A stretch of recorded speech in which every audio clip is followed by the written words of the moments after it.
Hey guys, if I jam an antenna in my head and start singing the theme to Cheers, does that make me a TV? No, probably not.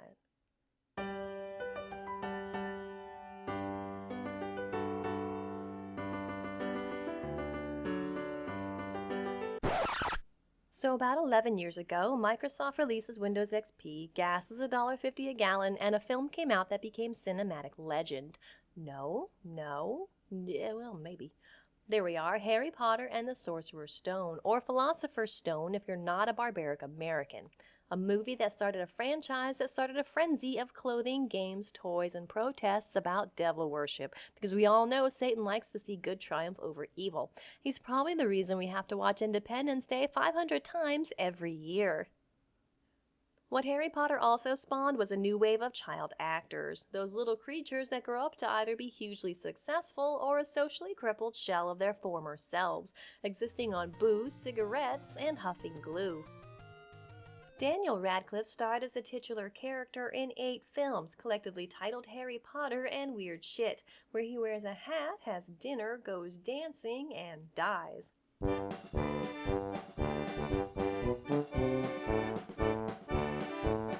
Many child actors face the prospect of typecasting and thus try to expand into different roles that show their broad range of talent, but the very real possibility remains that these actors will be forever known for that one role that rocketed them to stardom, and this unfair bias will follow them into every future film because some idiot people can't differentiate the actor from the part.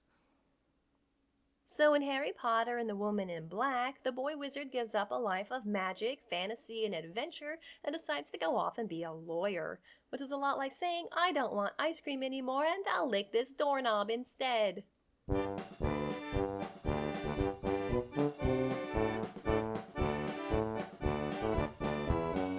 Still distraught over the recent death of his wife, but in need of money, he's sent to a remote village to tend to a dead woman's estate. The villagers are surly and churlish, and the road to the house frequently floods, so Harry finds himself trapped there.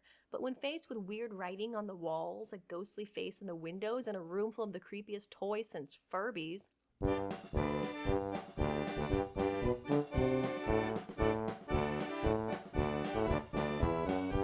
does he A, say screw this, I'll swim back to London, or B, putz around the haunted house trying to solve the mystery of who the crazy ghost woman is and who's killing the town's children?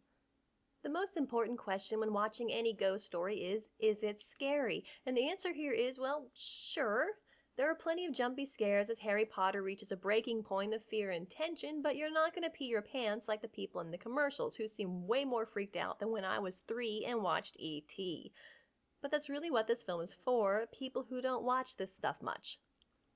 Hardcore horror fans will be driven away by the PG-13 rating and their desensitization to anything that doesn't have a plethora of axes, chains, and body parts. But if you're the sort of person who eats tofu and owns a labradoodle and loved The Notebook, then this ghost story will probably scare you witless. Anyway, not tops on my list of Harry Potter movies, but it's not bad. He's just rubbish without Ron and Hermione. Hey, this magic stuff doesn't look so hard. I mean, you just take something and you wave it around and you say some stupid words. So, hocus pocus. Avada Kedavra. Bon appetit.